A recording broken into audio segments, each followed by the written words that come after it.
حاجیوں کے لیے جو کھانا پینا دیا گیا، جو طبی سہولتیں دی گئی، سفری سہولتیں دی گئی، وہ انتہائی غیر معیاری تھی، بلکہ ناقابل استعمال تھی۔ حاجیوں سے پرائیویٹ حج آپریٹرز کی طرح بھاری معاوضہ وصول کیا گیا، یعنی سرکاری حج کا معاوضہ پرائیویٹ حج آپریٹرز کی طرح وصول کیا گیا، مگر انہیں جو سہولتیں دی گئی وہ انتہائی غیر معیاری بلکہ ناقابل استعمال تھی۔ ہر حاجی سے تقریباً 2,30,000 روپے 2010 میں وصول کیے گئے تھے، جس میں پاکستانی شہریوں سے جدہ تک کا کرایہ معمول سے تقریباً 2 گنا وصول بھی کیا گیا تھا۔ وزارت مذہبی امور کی کمیٹی کی تفتیش کے مطابق ایک حاجی کی رہائش گاہ پر 2,800 ریال سے زائد خرچہ نہیں تھا، لیکن سابق ڈائریکٹر جنرل راؤ شکیل نے معاوضہ 3,400 ریال فی حاجی سے وصول کیا اور ہر حاجی کو تقریباً 1,000 ریال سے لوٹ لیا۔ 5,000 حاجیوں کی رہائش کے لیے ایک زیر تعمیر عمارت کو کرائے پر حاصل کیا گیا تھا، جو حج کے دوران تک مکمل نہیں ہو سکی تھی اور حاجیوں کو بے آسرا چھوڑ دیا گیا تھا۔ حاجیوں کی رہائش کے لیے کرائے پر حاصل کی گئی 87 عمارتوں میں سے 79 عمارتیں وزارت مذہبی امور کی طے شدہ شرائط پر پوری نہیں اترتی تھی اور اسی لیے وہ تقریباً ناقابل استعمال تھی۔ کرپشن کی وجہ سے اللہ کے گھر کے مہمانوں کے لیے پاکستان سے حجاز مقدس تک کے آمد رفت کا ایک کڑا امتحان بنا دیا گیا تھا۔ اس وقت ہمارے اس پروگرام میں ہم نے مسلسل تقریباً 14 پروگرام اس حج اسکینڈل کے حوالے سے کیے تھے، اور نہ صرف یہ کہ اس کے حوالے سے کیے تھے بلکہ اس اسکینڈل کے ہونے سے پہلے ہم نے اس وقت کی حکومت کو، اس وقت کی پارلیمنٹ کو باقاعدہ اپنے پروگرام کے ذریعے آگاہ کر دیا تھا کہ یہ اسکینڈل ہونے والا ہے، اس کی پوری تیاری ہے۔ پاکستان کے حاجیوں کو ایک بار پھر حکومتی کرپشن کا سامنا ہے۔ گزشتہ سال کی طرح ایک بار پھر پاکستان کے حاجی جو کہ تقریباً 75,000 اس سال حج کے لیے جائیں گے، ان کے لیے بدترین صورتحال انتظار میں ہے۔ ایک بار پھر حج آپریشن کرپشن کی نگاہ پہ نظر آتا ہے، گو کہ پاکستان کی حکومت حاجیوں سے تقریباً وہی پیسے وصول کرتی ہے جو ایک کمرشل حج آپریٹر وصول کرتا ہے۔ جی بھر کے پیسے حاجیوں سے لیے جا رہے ہیں، لیکن ان کے لیے جو انتظامات کیے جا رہے ہیں یہ حاجی دو آنسو روئیں گے۔ واقعی اس قسم کی خبروں میں دل پھوٹ کے روتا ہے کہ آخر پاکستان میں کرپشن کی کوئی حد ہے کہ اس سال بھی دوسرے سال بھی حاجیوں کو لوٹنے کا بھرپور منصوبہ بنایا گیا ہے۔ پیشگی اس کی خبریں مل گئی ہیں۔ قومی اسمبلی کی اسٹینڈنگ کمیٹی کے 5 اراکین، جس میں 2 سابق چیئرمین سینٹ ہیں، 2 اسپیکر سابق اسمبلیز ہیں، ان 5 حضرات کی رپورٹ کو ڈسمس کیا گیا ہے، وزیر اعظم کو پیش کر دی گئی ہے، لیکن اس کے باوجود بھی ایک پتا اپنی جگہ سے نہیں ہلا ہے۔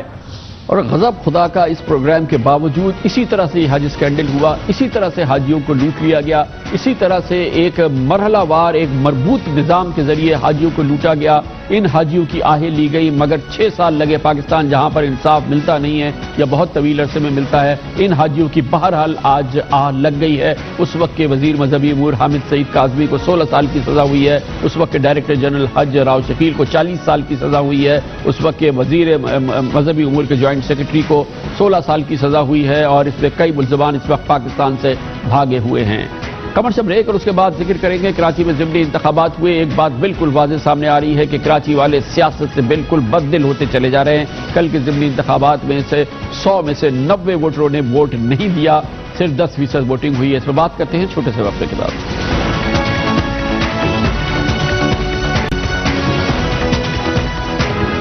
شاید کراچی والے، بہت سارے کراچی والوں کو یا 80 سے 90% والوں کو یہ پتہ بھی نہیں ہے کہ کل کراچی میں 2 نشستوں پہ ضمنی الیکشن ہوئے ہیں، اور ایک بار پھر یہ بات کھل کے سامنے آ گئی کہ موجودہ سیاسی صورتحال کی بنا پر، خاص طور پہ جو کراچی کی صورتحال ہے، اس حوالے سے کراچی کے شہری سیاست سے بددل ہو گئے ہیں، اسی لیے ضمنی الیکشن میں ان کا کوئی انٹرسٹ نہیں تھا، اور شاید یہی وجہ ہے کہ 90% ووٹرز نے ووٹ ہی نہیں ڈالے۔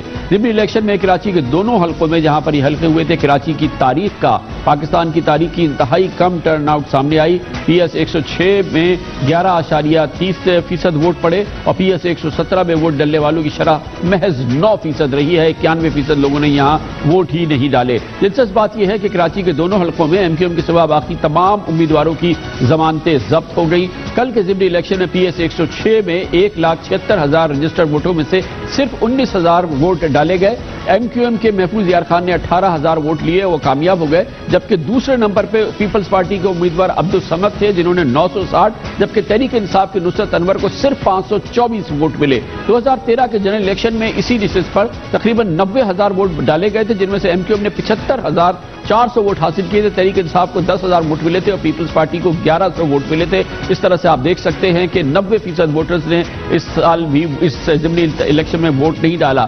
اگر 2013 کے الیکشن اور موجودہ ضمنی الیکشن پر نظر ڈالی جائے تو پتہ چلے گا کہ اس بار ایم کیو ایم کو ڈالے گئے ووٹوں کا تناسب 91% تھا، جبکہ 2013 میں جتنے بھی ووٹ ڈالے گئے تھے ان کی 84% اس کا اعداد و شمار تھے۔ پی ایس 117 میں پاکستان زمین میں شامل ہونے والے ڈاکٹر صغیر احمد کے استعفے پر خالی ہوئی تھی۔ اس پر یہاں کے رجسٹر ووٹ 1,63,000 ووٹ تھے، جن میں سے 14,235 ووٹ ڈالے گئے۔ اس طرح ٹرن آؤٹ صرف 9% رہا اس حلقے میں۔ اس حلقے میں بھی ایم کیو ایم کے میجر ریٹائرڈ قمر عباس رضوی نے 10,700 ووٹ لے کر کامیابی حاصل کی، جبکہ پیپلز پارٹی کے جاوید مقبول بٹ 924 پہ اور تحریک انصاف کے رفاقت عمر 950 ووٹ لے کے تیسرے نمبر پر ہے۔ دونوں حلقوں میں تحریک انصاف تیسرے نمبر پر آئی۔ اس حلقے سے ایم کیو ایم کو ڈالے گئے ووٹوں کا 75% ووٹ لیے گئے، جبکہ 2013 میں یہاں ایم کیو ایم کو حاصل کیے گئے ووٹوں کی تعداد کی شرح جو تھی وہ 94% تھی۔ یہ کراچی والوں کی سیاست سے بددلی اور ایم کیو ایم کی بہرحال ان دو ضمنی نشستوں پر کامیابی اور جو شرح ووٹ ڈالی گئی اس میں جو اس کی کامیابی کی شرح ہے وہ بہرحال ان 2013 سے بہتر ہے۔ اس پر ہم بات کریں گے اور اس کے لیے ہمیں جوائن کیا ہے عامر احمد خان نے، جو پاکستان کے ممتاز سینئر جرنلسٹ بھی ہیں۔ بہت بہت شکریہ عامر احمد خان صاحب۔ پہلے تو یہ بتائیے گا کہ یہ جو کل کی شرح ہے یہ تقریباً 10% ووٹ ہے، کیا یہ اس بات کی عکاسی کرتی ہے کہ یہ کراچی والے سیاست سے بددل ہو رہے ہیں؟ یہ بھی عکاسی کرتی ہے اور یہ بھی کہ obviously کہ ضمنی الیکشن میں لوگوں کا ویسے انٹرسٹ نہیں ہوتا ہے اور اب ویسے بھی 2 سال رہ گئے اس مدت کو ختم ہونے میں۔ دیکھیں، بددلی سیاست کے ساتھ عام طور پہ کامران خان صاحب رہتی ہے پاکستان کے اندر، کیونکہ جس طرح کی توقعات ہیں لوگوں کو اپنے سیاستدانوں سے، جس کی وجہ سے جب بھی عام انتخابات ہوتے ہیں تو بڑی تعداد میں باہر نکل کر ووٹ ڈالتے ہیں، وہ ان کو بعد میں ان کو تھوڑی بہت مایوسی ہوتی ہے، تو بددلی کا عنصر تو اس میں ہے ہی ہے۔ لیکن اس کے ساتھ ساتھ دیکھیں، الیکشن جو ہے وہ ایک سیاسی مارکا ہوتا ہے اور سیاست کے اندر ضروری ہوتا ہے کہ یا تو جو مد مقابل حریف ہیں وہ دونوں ایک ہی پلے کے ہوں تاکہ ان کے بیچ میں کانٹے کا مقابلہ ہو سکے، اور یا پھر کوئی عوام کے ذہن کے اندر ایسا کوئی ایشو ہو کہ اگر وہ ہم پلہ نہ بھی ہوں جو سیاسی حریف ہیں تو پھر بھی ان کی بڑی واضح طور پہ حمایت ایک طرف ہو، اور جس حمایت کو ظاہر کرنے کے لیے وہ زور و شور سے باہر نکلیں، بڑی تعداد میں باہر نکلیں اور ووٹ دیں۔ رمضان کا مہینہ بھی آنے والا ہے، یہ دونوں چیزیں بھی نہیں تھیں۔ اچھا، اس میں ایک چیز میرا خیال ہے کہ یہ جو آپ نے زیادہ کچھ اور ایکسپیکٹ نہیں تھا کیا جا سکتا۔ جن عوامل کا ذکر کیا یقینی طور پہ بڑے امپورٹنٹ ہے، مگر ایک چیز میں نے دیکھی ہے کہ جو پرسنٹیج آف ووٹ کاؤنٹ ہے، جتنے بھی ووٹ کاؤنٹ ہوئے اس میں جو ایم کیو ایم کو جو ووٹ کاؤنٹ ہوئے ہیں وہ سن 2013 سے بھی وہ پرسنٹیج زیادہ ہے ان کم ووٹس کے اندر بھی۔ یہ بھی کچھ انڈیکیشن ہے کہ بہرحال اس پوری صورتحال میں بھی جتنے بھی ووٹر نکلے اس میں سے ایک بہت بڑی تعداد جو تھی وہ ایم کیو ایم نے ارینج کیے، یا جس طریقے سے بھی اس ماحول کے باوجود 90%، 91% جتنے بھی ووٹ کاسٹ ہوئے وہ ایم کیو ایم کو پڑے ہیں۔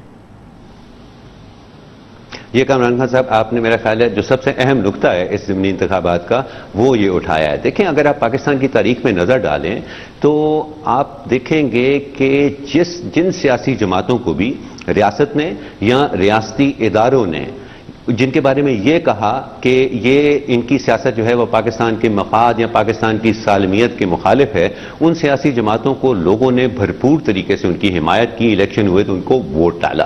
اس کے مقابلے میں ہماری چند مذہبی جماعتیں ہیں جن کی شاید جو نظریاتی رجحت پسندی ہے وہ پاکستان کے مفاد میں نہ بھی ہو، لیکن ان کو ریاست کا ہمیشہ سے اور ریاستی اداروں کا ہمیشہ سے سہارا رہا، اس لیے ان کو عوامی سطح پر کبھی کوئی پذیرائی نہیں ملی۔ تو ان ساری چیزوں کو دیکھتے ہوئے اگر میں اس سے کوئی نتیجہ نکالنا چاہوں کامران خان صاحب تو وہ یہی نکال سکتا ہوں کہ عوام کی سطح کا ہر ووٹ جو ہے وہ ریاست اور ریاستی اداروں کی سیاست میں ایک عدم اعتماد کا ووٹ ہوتا ہے۔ اس کے علاوہ میرے پاس اور کوئی ذریعہ نہیں ہے اس کو کسی اور طرح سے دیکھنے کا۔ بہت بہت شکریہ جناب عامر احمد خان ہمارے ساتھ تھے۔ کمرشل بریک، اس کے بعد ذکر ہوگا قومی بجٹ آیا ہے، بہت ہی اس میں دلچسپ صورتحال بھی ہے، لیکن اس کے اہم امور پر بات کرنے کے لیے چھوٹے سے وقت کے بعد ہمارے ساتھ موجود ہوں گے پاکستان کے وفاقی وزیر خزانہ جناب اسحاق ڈار۔